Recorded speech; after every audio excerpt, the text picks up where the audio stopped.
Sebanyak 100.000 warga Israel melakukan unjuk rasa di depan kediaman Perdana Menteri Israel Benjamin Netanyahu yang berlokasi di Yerusalem Barat pada Sabtu 25 November 2023. Adapun demo ini menjadi kali kedua yang dilakukan warga Israel sebagai bentuk protes terhadap Netanyahu yang mengabaikan permintaan Hamas hingga membuat proses pertukaran sandera fase kedua sempat tertunda.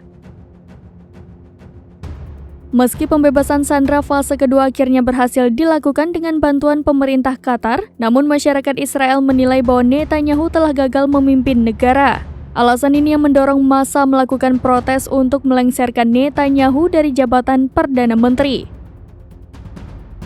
Sambil meneriakkan kalimat hujatan, ratusan ribu massa juga turut membawa berbagai macam poster protes. Di antaranya, Netanyahu adalah bencana besar bagi Israel. Ada pula poster dengan tulisan "Bibi berbahaya, mundurlah sekarang". Sebagai informasi, Bibi sendiri merupakan julukan yang diberikan warga Israel untuk Perdana Menteri.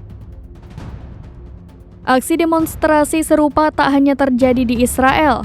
Beberapa negara lain juga turut melakukan aksi bela Palestina dan mengutuk apa yang dilakukan Israel itu. Di London misalnya, sekitar 300.000 warga dilaporkan turun ke jalan untuk menuntut gencatan senjata permanen antara Israel dan milisi di Palestina Hamas pada Sabtu 25 November 2023.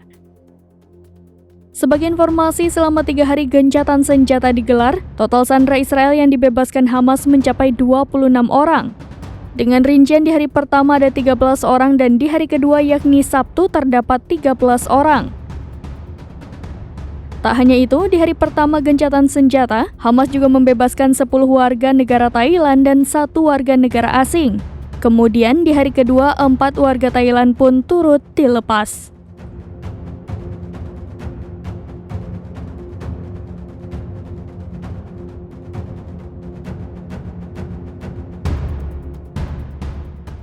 Download Tribun X sekarang, menghadirkan lokal menjadi Indonesia.